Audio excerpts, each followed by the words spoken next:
You're listening to Women's Media Center Live with Robin Morgan.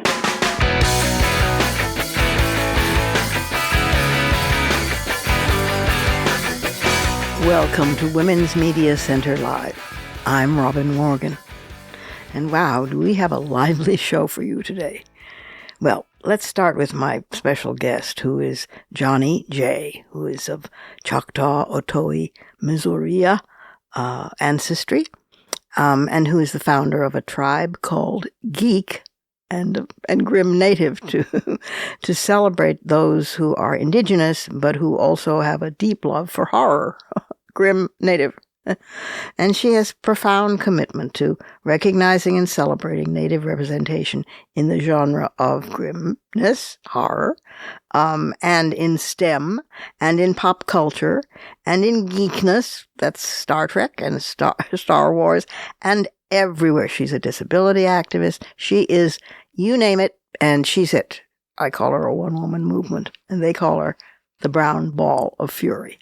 So we're going to be hearing from her delightful self. And we're also going to talk about injustice, Alito, and his latest contribution to non-democracy. And we're going to have fighting words. So stay with us and stay tuned because a lot's coming up. But first, we have to go and look at. Yep, you got it. Look inside the headlines.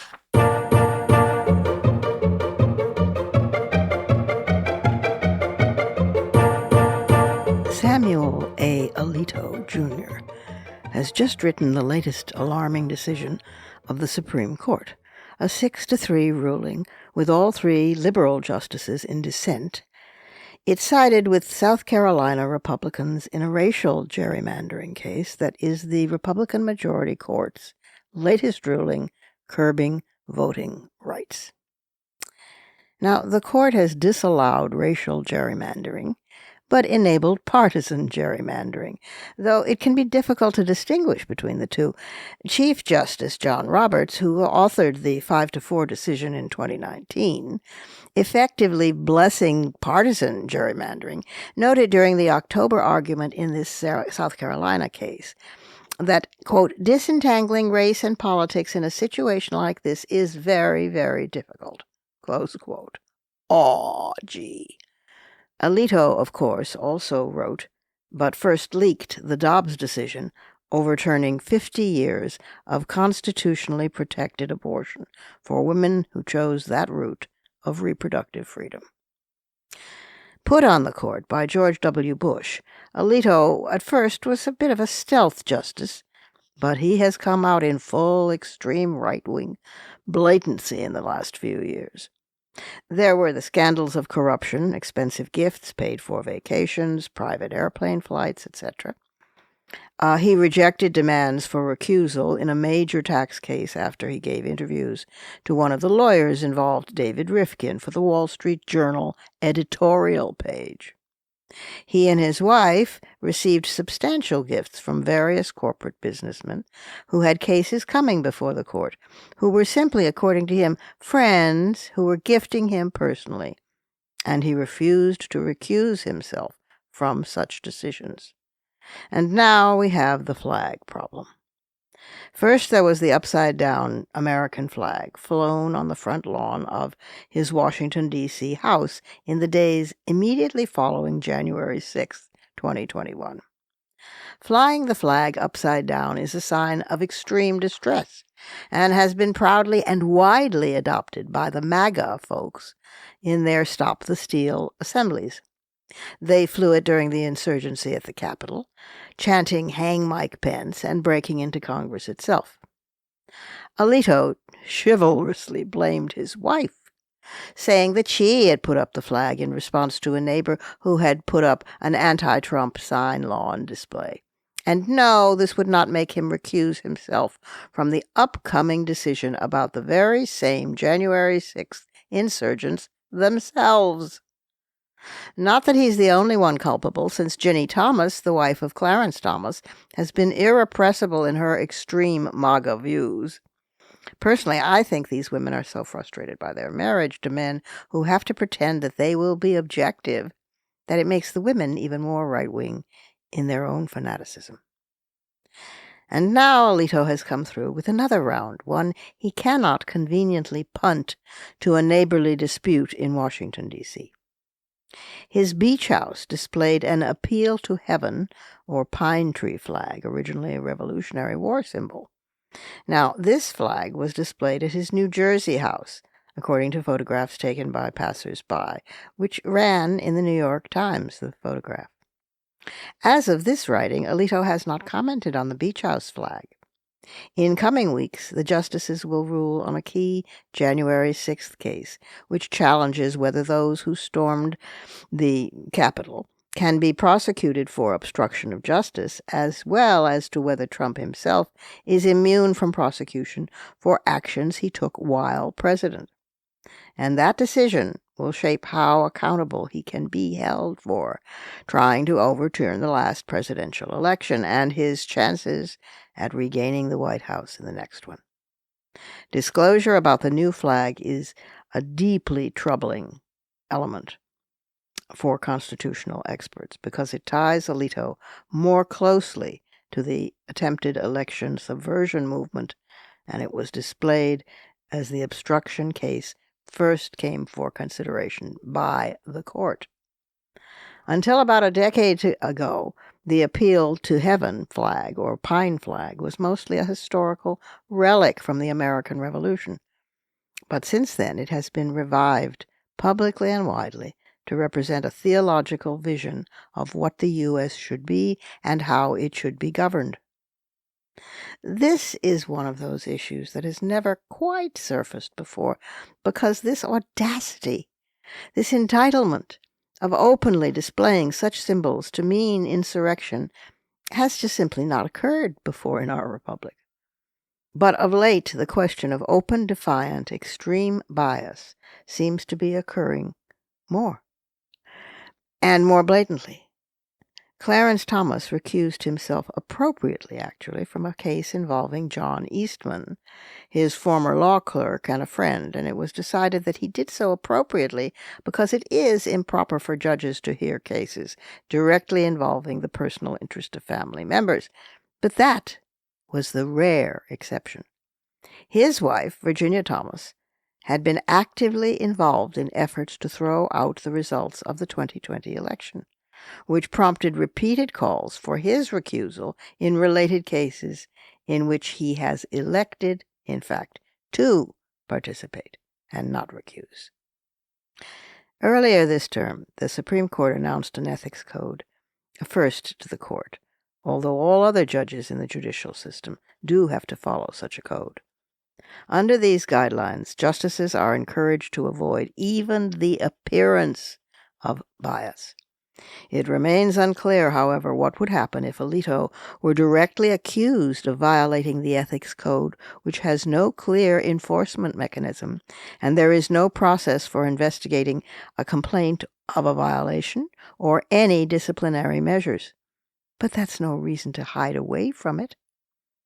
This continuing rapid accumulation of recusal refusals on the part of Thomas and especially Alito, in the face of such bald and bold, prejudicial partisanship, is breathtaking. Where is the lawyer who will take on a public interest case on behalf of the American people to demand that we get the justice our Constitution guarantees and we deserve? Just imagine the hysterical outcry if Justice Ketanji Brown Jackson put a simple sign on her lawn reading, "Black Lives Matter."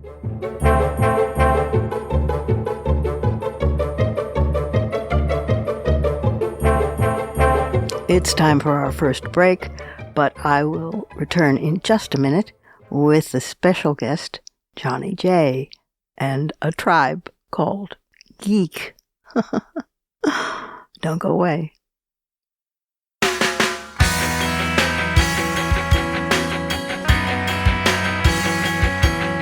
Subscribe to this program on your favorite podcast platform and leave us a review.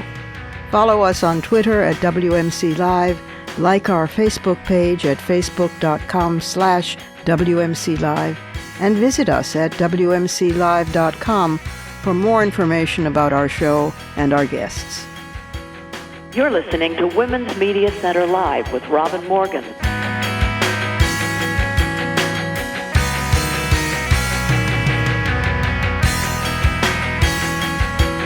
My guest for today's conversation is a movement all in herself. Johnnie Jae, known as the Brown Ball of Fury. I love it. Johnnie Jae is the founder of a tribe called Geek, G-E-E-K, and her last name is spelled J-A-E. She's an award-winning media platform on a tribe called Geek. It is a platform for indigenous geek culture and for STEM. STEM and indigenous are usually far apart, but not in her world. She's a multimedia journalist, a speaker, a futurist, and an entrepreneur who loves empowering others to follow their passions and to create for healing and positive change in the world. She's from the Otoe, Missouri, and Choctaw tribes of Oklahoma. And she seamlessly shifts from humor and pop culture to advocacy and digital media, which has made her a much sought-after speaker and a commentator. Her work's been discussed in many media outlets such as Indian Country Today, ATPN, CBC, that's Canadian Broadcasting Company, USA Today, BBC, Global Post, Women's E-News, TakePart.com, and Upworthy. And she's been a guest on many radio shows, including Native America Calling, Native Trailblazers, and World Have Your Say and ICI Radio. And now, to my great delight and awe, she's a guest on Women's Media Center Live. So, welcome to Johnnie Jae. Johnnie Jae, welcome to the program. You are a one-woman movement, as I said to you off mic. I mean, you have done so much to make Native peoples visible, and in ways that they haven't been visible before, that it boggles the mind. You're a feminist activist, you're a disability rights activist, you're a writer and a speaker and a mentor and a media creator, and you're an asexual, disabled Native woman. So representation matters deeply to you, and you've got this amazing website. You've got this creation of Grim Native, which is a platform born out of a deep love for horror and a profound commitment to recognizing and celebrating Native representation within the genre. And you've got indigenous geek culture, which is a spotlight on the contributions of Native peoples in pop culture and STEM. Let's start there, through a tribe called Geek, and what you've done with that. Let's talk about that.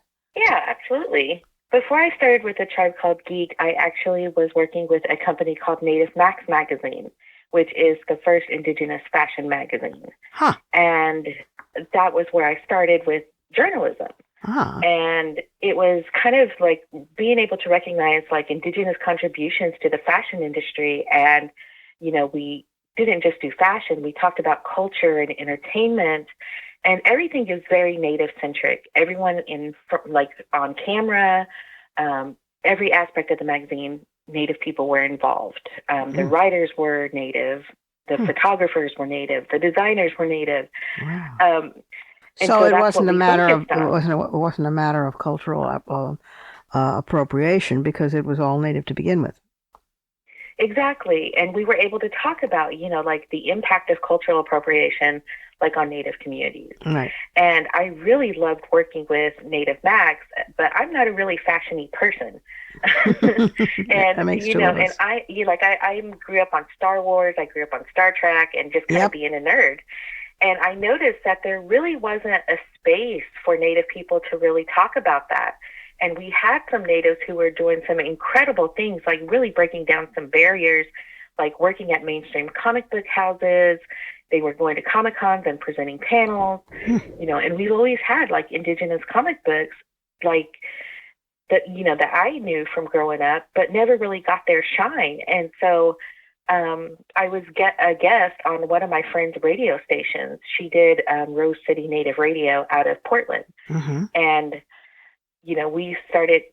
I did her show. We talked about cultural appropriation and a couple of films. And then after the interview ended, we ended up talking for hours just about different comic book characters and just kind of geeking out together and like, oh, this is so awesome.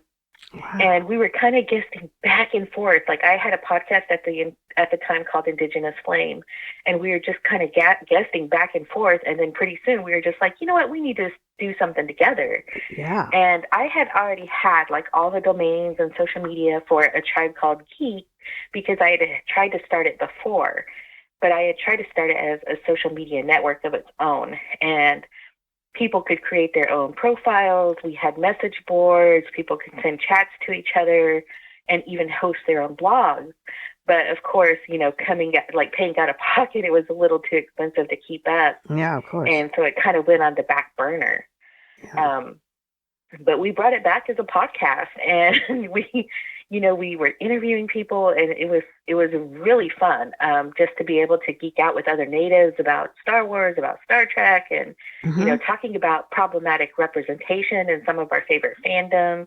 Yep. And even talking about like what we were doing, the movies that we were putting out, the books that we were writing. Right. And it was really fun. But we also noticed that we kind of couldn't keep up with demand with just the podcast alone. Like there was so many artists who needed to get that shine. And so, it became a podcast and it became a website to where we could kind of showcase more indigenous talent instead of just being on the schedule of our podcast. Yeah, well, I think that's what's so exciting because you don't normally. Well, I mean, I am a white girl.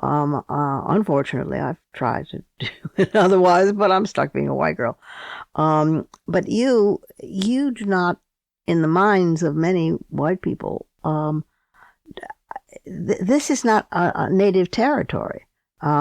Star Trek and the future and tech in general and STEM. So you're violating wonderfully. You're violating all of these set piece, fixed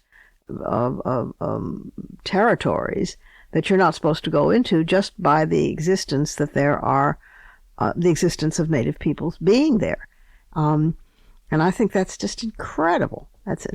So yeah, go on. And it's not just that we're native. It's also that with A Tribe Called Geek, it was female created and female led. Yeah. And that is a disruption within the geek culture. Yeah, of course. Oh yeah, absolutely. So go on. How does this impact on STEM and has it had an impact on STEM? And, let loose. Go ahead. Oh, absolutely. Well, that's one of the things that, I really loved about Native Max, that it was kind of giving people the shine that they deserve, because we don't often get our contributions noticed. And so, people have this idea that Native people were very primitive and were just here hanging out. Yeah. And we were always innovating. We've always been doctors. We've always been teachers. We've always been scientists. You were the scientist of the species, of course. Of course. Yeah, and proof of that is just look at all the different types of corn that we have that can grow in different environments. That was all done by Native people, experimenting and, trying to figure out, like, how do we make food grow in these different places? Yeah. And we've always been scientists. And so one of the things that I really wanted to showcase was not just our contributions to, like, pop culture, but also the STEM, and to kind of change that narrative that we were primitive people, and I wanted to really show that, indigenous people, we're creative, and, we're just innovative. Oh, and God, yeah. We challenge ourselves to do better. Well, and I think a large part of that is because, as natives, we're often taught to look to really take into account, 7 generations before that come after us. Yes. Yeah. And so that's what we're always thinking about, like we're thinking about our ancestors, but we're also working towards the world that we can leave for the next generations to come. Yeah, which is a very different perception of reality than the current one. I mean, to think, to even cast one's mind forward 7 generations into the future, and is a staggering, I don't know what to call it, achievement. It's a different reality. And if you do that, immediately everything changes. Everything changes. Oh, it really does, because I mean, that's the reason why I do the work that I do, on all these different facets, whether it's through the media or whether it's through the advocacy work that I do, it's because I'm thinking about the generations to come and what we're leaving them, and what mantles we're leaving them to carry into that future. Wow. God damn. Wow. Do you know Cherry Smiley's work by any chance? I don't. She is a Native woman. I think she's around. No, not Winnipeg. It's Vancouver. And she's published a book, which I think is called. Oh, well, I don't have its name right now. No more. I can't remember what it is now. But it's a stunning book, and it basically bashes the stereotype of charming, sentimentalized Indian people as some leftover from another time, because the reality is that they are very much still with us and suffering considerably and making major contributions. So unless that's recognized, you can't begin to change it. And it's a very interesting book. Yeah, I'm going to have to look that up, because that does sound good. That sounds really awesome. Because that's basically what, Native people are doing, I think the most fascinating thing for me in all the work that I've done is, like, when I was younger, I felt very disenfranchised, because we didn't have the representation that we do now. We weren't connected through the internet, and even through what news outlets there were, highlighting Native contributions and achievements was not something that you really saw. Right. And so growing up, I felt very disenfranchised. And when I was younger, I watched the movie Outbreak way too many times, and I wanted to be Dustin Hoffman. I wanted to be an epidemiologist who, studied all these weird diseases. And, of course. And you didn't realize you already were. You didn't realize you already were. And the other thing was, but when you mentioned those ideas, when you mentioned those dreams and ambitions as a Native person, they're not deemed realistic or possible. Right. And so, growing up, whenever I would voice what I wanted to do or what I was interested in, people would kind of try and sway me a different direction, or kindly let me down in letting me know that, that's going to be very unlikely, or, they would say things, well, that's not what not a lot of Natives do that kind of thing. And it wasn't until I was 14 and I attended a program called Native Americans in Biological Sciences that I first learned that it was absolutely possible for me to be a scientist, for me to be a doctor even, because I met Native doctors, Natives who were doing groundbreaking work in these scientific fields. And one of my first mentors that I met through this program was Dr. Frank Dukapu, who was one of 2 Native geneticists at the time. And he was doing some groundbreaking work on the impact of environmental pollution and extraction on Native communities from where he was from. And, he really took students under his wing to kind of let them know that, hey, you're needed in these areas. Right. Your experiences, they're important. Your voice is important. And, he really made sure that we were encouraged to pursue those fields. Well, and, I didn't become that scientist, but I became a media nerd. Well, but it's very important, my dear, because that gets the word. Listen, media defines and it reflects both our reality.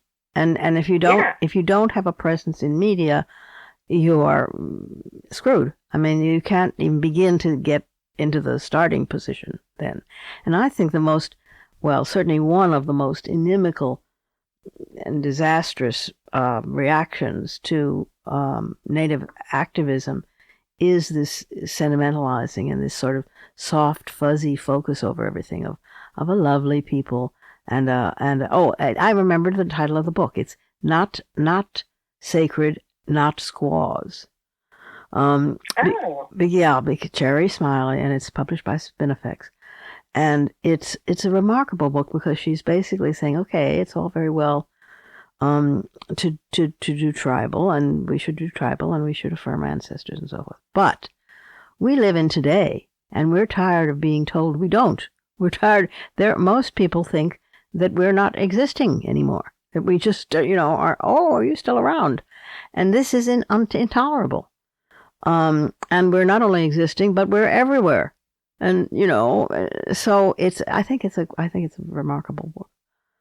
But anyway. Yeah, that sounds remarkable because, I mean, that's what we're kind of working for because, even as advocates, we're often told that we need to be more polite or, we need to, there's a lot of tone policing and sometimes people don't understand that Natives communicate very differently. Mm-hmm. And that because they have this idea that we're supposed to be kind of like these peace-loving, almost like tree-hugging kind of hippie-ish people. Hug a tree, yeah. Yeah, that we aren't loud, and Native women tend to be loud. We laugh loud, we love loud, and everything that we do is kind of loud. That's wonderful, and we're very humorous and sarcastic. Like that's just kind of like a coping mechanism. Sure. And so it's really funny when you enter some of these spaces, and like we could say something totally sarcastic, where if anybody else said it, it would be taken as sarcastic, but because it's coming from Natives, like they think that we're being completely earnest in saying that, and you kind of get a little laugh about it, and but they just have this idea that Native people are just one certain way, and that if we're not meeting those certain tropes, then we're not really Native. Precisely, and that's what the stereotyping is. I mean, you're full, well-rounded people in many, many different ways and in areas. And if you're not allowed to do that and be that fullness of yourself, how are you supposed to survive? And, Exactly. And it's a challenge that we face, not just from the way that non-Natives see us, but also from the way that our communities see us. Because oftentimes, we're kind of felt like we have to choose between being traditional or being contemporary, that you're either all into your culture or not at all. Yes, and, we don't have to choose. We can be contemporary Native people. We can be Star Wars geeks, or we can be horror fans, and a lot of Natives are. Like there are so many facets to who we are as Indigenous people, and we constantly say that we're not a monolith, and we're finally in the position to showcase that through Native media, through the films that we create, the books that are written, through all of this, you're getting a whole look at, Indigenous people as fully realized whole human beings. Yeah, precisely. It's a terrible reductionism. It's a stupid reductionism as well. And it's wonderful that you're bashing through it. Tell me about all of these other ventures that you're doing. I mean, beyond your journalism, disability rights, mental health education, youth empowerment, suicide prevention, and you do this by blending humor and pop culture and advocacy. And this is amazing. One of the things I found. You see, we're doing a special series on the podcast, which is we've been doing now for 3 years, which is a sub-series of on Native women and of Native women and by Native women. So one of the things that emerged is that interesting, I wouldn't quite call it a split, but it is sort of a split between the traditionalists who want to reaffirm that and those who want to break free into something new. And you're the first person to basically say we don't have to choose, we can do both and, it isn't either or, etc. But many people, when we did Native Women in Art, for example, fall very much either under the side of the traditionalists. They want to do weavings and pottery and those traditional arts versus the women who want to do fine arts, painting, etc. So we did roundtables and we got people together, but it's a very interesting split because it's really a white man split. It's not. It's it's an imposed either or, not a both and. Don't you think? I absolutely do, because like I'm a Native artist, and anything that I create is Native art. Yeah. And so Bingo. there is this idea, like especially from like non-Native entities, where we're constantly told, like if you're applying for an art show or a showing, the critiques that you get are oftentimes like, well, it really doesn't fit our definition of Native art. They're looking for those romanticized versions that were really popular back in the 90s, of course, like the silhouetted Native looking really depressed sitting on his horse. Yeah. Or, the Indian maiden whose hair is flowing in the wind. And, that's what they think of as Native art. But Native artists, have so many different of course. Ideas and creations. And what I really love now is that, even people who are doing more traditional arts are starting to marry pop culture into that art. Oh, say more about that. I mean, if you look at the Heard Museum, every year they have a big show. But one of the things that they recently did was an exhibit of indigenous Star Wars. Ah. And so they had artists who had created like these Star Wars inspired pieces. There was pottery, there was paintings, and there were even robots. And it was an incredible exhibit. And we see this all the time. Like we have a lot of Native comic book artists. Indigenous Pop X is a rebranding of the very first Indigenous Comic-Con, which was started by Dr. Lee Francis of Native Realities. And, and it's a place where Native artists who are into comic books, into movies, graphic design, I mean, everything, like we all get to come together and showcase our talents and really enjoy being together, because for the most part, we're spread out throughout the U.S. and Canada. So the only time we really can get together is at these Comic-Cons. Yeah, sure. Otherwise it's isolation.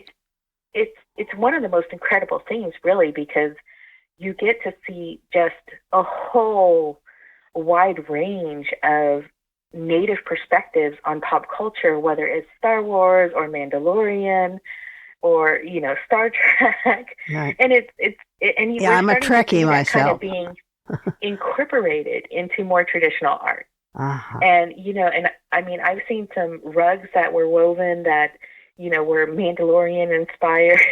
It's really fun to see that, because it kind of shows, like Native people, we just have all these different interests, all these different perspectives, and we have a voice that we share in many ways, whether it's through the art that we create or, through music and books. And, it's really wonderful to see that right now, because like I said, when I grew up, that was not the norm. And, right. Just for being someone who is into Star Wars, it kind of pushed me into a fringe area. So it's like you have marginalized communities, but within those communities, you also have more marginalized people because of their interests, because it isn't deemed Native. Like it's okay to be an athlete or to be a scholar and Native, right? Yeah. But it's a totally different thing if you're like emo or goth or, into like a subculture that isn't typically seen as Native. Right. And you get pushed to the fringe in your own community. So a lot of the advocacy work that I do is just trying to make sure our youth know that no matter what their interest is or what their identity or sexuality is, that they belong in our communities, that there's a place for them there. And, and we kind of have to change that narrative of who belongs and who doesn't, because that is what's pushing, our youth, because they're struggling, trying to figure out where they fit in the world, just like anybody else. But then you have people who are telling them that, no, you don't, because this isn't native, or that's not native. That's right. Or it's not native enough. Well, people who are always trying to define something by its narrowest possible terms are a problem, you know? Exactly. You know, I mean, life doesn't follow those rules. Life is much more expansive than that. By the way, your legacy wool blanket, which is on your website, is just breathtakingly beautiful. This is a legacy. Well, you explain it, Johnny. It's a legacy wool blanket, and it. Tell about the foundation of the design. Well, previous to COVID, 8th Generation, which is a Native-run company, beautiful, and their whole tagline is "Inspired Native, not Native Inspired." Mm-hmm. So they really support Native artists and really trying to push authentic Native art into the public, you know, whether it's through blankets or scarves or just a variety of different things. But they try to, you know, give that power back to Native people to own our imagery. Right. And so they hold a blanket contest. And, you know, from the very first one, I wanted to enter, and I didn't consider myself an artist at the time, or even really show my work outside of just like graphic design that I did for other people. I never really showed what, you know, I created for myself. Oh, wow. And this is beautiful. When the 2021 blanket contest rolled around, I was in a really bad place. My mom had just passed away from COVID, and I had lost an uncle a year before. And, you know, being an immunocompromised Native, I have lupus, you know, this whole pandemic has just been a nightmare. Of course it has. But losing my mom kind of made me realize that life is kind of too short to not really live it. Try. Exactly, to live it, to take risk. And, you know, I had always seen this contest, and I would always talk myself out because I didn't see myself as an artist, or I knew some of the artists who were entering, and, you know, they were well known, they were well established as artists. Uh-huh. And so I always figured I had no chance. I see. But, you know, just because I was coming off losing my mom, and, you know, this contest was here, that pushed you through it. I just entered, and I didn't have any qualms about, or any idea or thought that I might move further than just submitting my art. Oh, it's such a gorgeous thing. This and you know, like it was such a surprise to me because, like, you know, I applied and then I kind of forgot about it. Huh. And then I got notification that I was a semifinalist.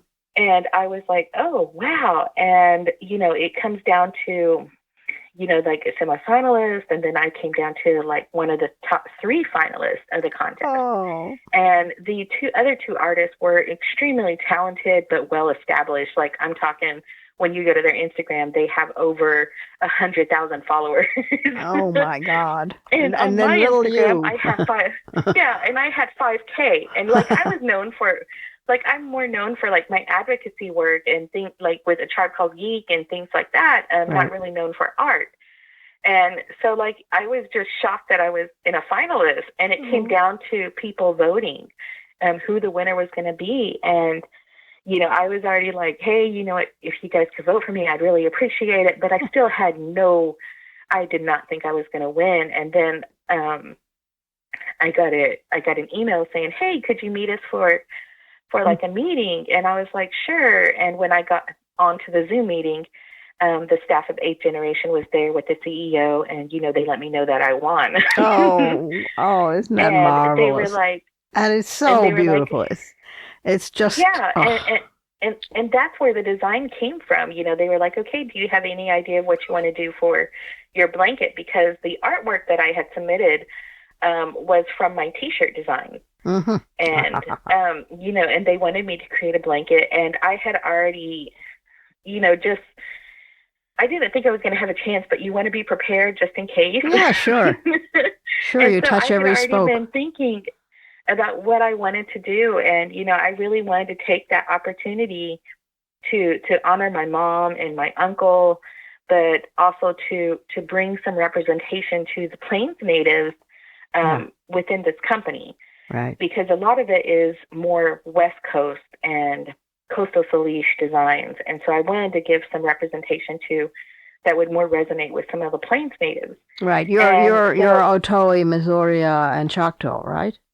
Yes. Yeah. And so the blanket itself, the very center design is kind of like an abstract floral design. And in the middle is the Choctaw symbol for strength. It's a sun symbol, and it represents strength and the hope for like happiness and just living a good life. And so I added that in, and on the side you see these thunderbirds, and that's basically what comprises that middle design. It's all of those thunderbirds coming together to form something new, which was one of the themes that I really wanted to incorporate into that blanket, because it is called the legacy blanket. And part of having a legacy and leaving a legacy is being able to embrace and be proud of everything that you are. And for me, it was trying to bring together, our past, our present, and our future, and, who we are now, because we are our ancestors. Exactly. It's who we are now that is so moving, because it's all of the above, It's the past with its ghastly horrors and its attempted genocides and its pain and its trail of tears and all that. But it's also the past and an indomitable people who just would not go away, and who haven't gone away, and who persist and are still being remarkably creative and affirmative. It's just that's fantastic. And the thing that I really loved about the blanket is, so I have my mom's beading box, and she used to bead, and she would do ribbon work. And in her box, I found this ribbon work design that I think she may have intended for one of my nieces. But on my blanket, I was able to incorporate that ribbon design. I digitized it and put it together. And, it was a way for me to kind of honor my mom.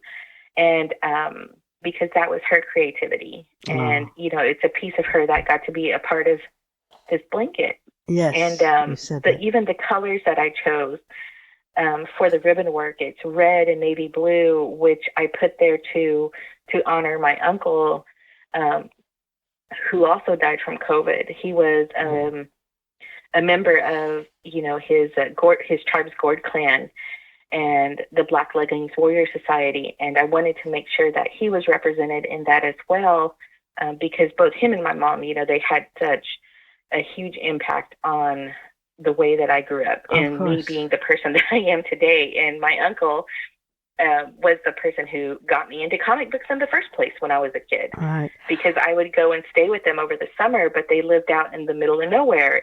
And, and once I went through all the books in the house, he introduced me to comic books, and, it just kind of created this lifelong love you for were comics. Off and running. Yeah. And, so I really wanted to make sure that when I was designing this blanket that I was able to really honor my mom and my uncle and, just the community that made me who I am. And that's, the Native community in Oklahoma. Yeah. Well, I mean, I have been hoping that this recent, sort of flirtation with Native culture that the West is doing, will take and actually will embed itself and be a constant.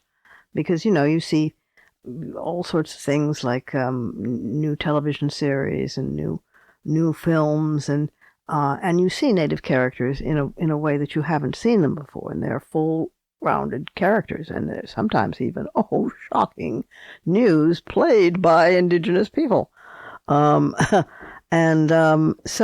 it's my hope that will really take and will embed, but whether it does or not, you ain't going away, and this is here to stay and to promulgate itself for 7 generations. Oh, Johnnie, yeah. I'm so grateful for talking with me, and I hope you'll come back and do it again. Absolutely. Okay, and people can go to your website, which is... You can go to www.johnnyjae.com. You can also find me on Twitter and Facebook and Instagram at Johnnie Jae. And, I'm always open to meet new people and just to learn more stories. And she's she's this one woman movement. She's a whole movement, all in her one little body, and it's amazing because there's not, I can't think of an oppressed people that in some way she isn't already on the case. So I hope we get to meet at some point, Johnnie, because I would really be very honored. Oh, me too. And thank you so much for having me on. Oh, nonsense. It's my pleasure. My absolute delight. And get the Cherry Smiley book because it's different. It's unusual. It doesn't have that soft focus, sort of hazy, lovely native people that they're not going to bother you, the hug a tree kind of thing. And it shows indigenous peoples. Now we're doing them internationally, not just U.S. In their fullness of their humanity. And it's just that simple. Yeah, exactly. And it's now time for our final break. But I will be back in just a moment with some fighting words.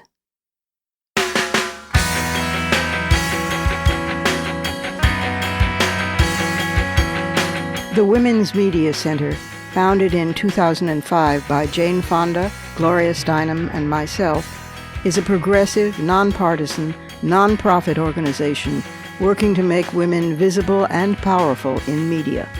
You can learn more about the WMC at womensmediacenter.com. You're listening to Women's Media Center Live with Robin Morgan.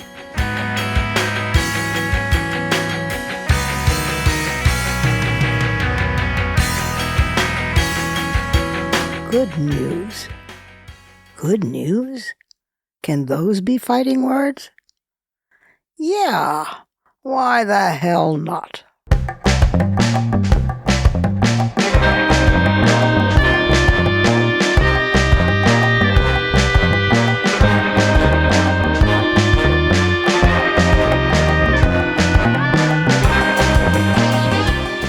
Sometimes good news squeaks in during periods of pervasive bad news. Yet it's hard to notice. But God knows we should try whenever we can. For instance, recently, the Hollywood Diversity Report found that Native American representations in film was between 0.3% and 0.5%. Native representation on television was between 0 and 0.6%. And Native women are even less likely to be represented on screen, and certainly in positions like writers, directors, and producers. Nor are Native journalists to be found, even with a big magnifying glass, on any major television network. All of that bad news. But we need to take every possible opportunity to address the invisibility problem, so generously and gratuitously bestowed on indigenous peoples, and here is one such opportunity. The American Museum of Natural History has closed 2 major halls exhibiting Native American objects. This was done last January in a dramatic response to new federal regulations that require museums to obtain consent from tribes before displaying or performing research on cultural items. Sean Decatur, or Decatur, I don't know how it's pronounced, the museum president, wrote to the museum staff about this, saying, "The halls we are closing house artifacts of an era when museums such as ours did not respect the values, perspectives, and indeed shared humanity of indigenous peoples. Actions that may feel sudden to some may seem long overdue to others." The museum is closing galleries dedicated to the Eastern Woodlands and the Great Plains, and covering a number of other display cases featuring Native American cultural items, as it goes through its vast collection to make sure it's in compliance with the new federal rules. Museums around the country have been following suit as curators scramble to determine whether items can be shown under the new regulations. The Field Museum in Chicago covered some display cases. The Peabody Museum of Archaeology and Ethnology at Harvard University said it would remove all funerary belongings from exhibition, and the Cleveland Museum of Art has covered some displays. The Metropolitan Museum of Art in New York said it removed roughly 20 items from its musical instrument galleries. But the action by the American Museum of Natural History in New York, one of the most visited museums in the world, sends a powerful message to the whole field. The changes are a result of a concerted effort by the Biden administration to speed up the repatriation of Native American remains, funeral objects, and other sacred items. The process started in 1990 with the passage of the Native American Graves Protection Act and Repatriation Act, which established protocols for museums and other institutions to return human remains, funerary objects, and other holdings to tribes. But those efforts had dragged on for decades, and the law was criticized as being too slow and susceptible to institutional resistance. This month, new federal relations and regulations went into effect that were designed to hasten returns, giving institutions 5 years to prepare all human remains and related objects for repatriation and giving more authority to tribes. Now, you can't tell me that the subtle handwriting of Deb Haaland, President Biden's appointed Secretary of the Interior and the first indigenous woman ever to hold that post, isn't quietly behind this speed-up announcement. And hats off to the Biden administration for following through. Moreover, more good news on the political front. Nearly 2 years after the fall of Roe v. Wade, an enduring group of voters prioritizes abortion over all other issues. 11% of voters in 6 battleground states, Wisconsin, Pennsylvania, Georgia, Arizona, Nevada, and Michigan, said that abortion was the most important issue in deciding their vote in polls by the New York Times, Siena College, and the Philadelphia Inquirer. It isn't a huge share, 11%, but it is roughly the same size as the 12% of voters who said they cared most about immigration. And it shows that the issue of abortion is still activating voters in the battleground states that will probably decide the presidential election. Among women alone, the share of voters who prioritize abortion over all other issues rises to 17%. It's been edged out only very slightly by the economy, which 19% of women chose as the most important. The issue has become a key motivator, and the surveys underscore the fact that Trump is totally out of step with most voters on abortion. Of course, it has to do with women. Trump, who nominated 3 of the Supreme Court justices who voted to overturn Roe, has said abortion rights should be left to the states, many of which have established strict abortion restrictions in the wake of Roe's fall. Wouldn't it be loverly, just loverly, if it was a so-called woman's issue that saved democracy in this country? Yeah.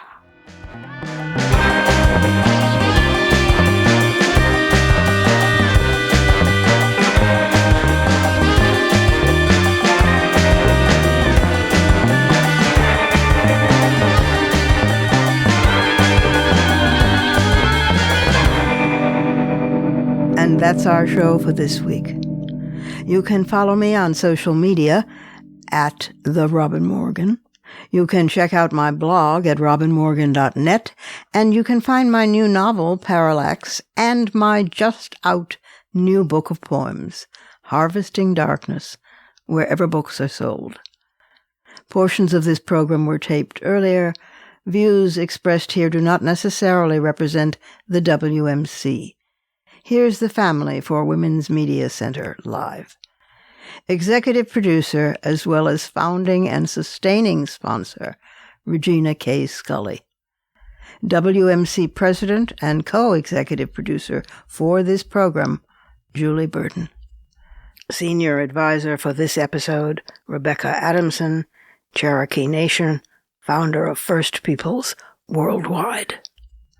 I'm Robin Morgan, your producer and host. Thank you for being with us. Join us next time on Women's Media Center Live.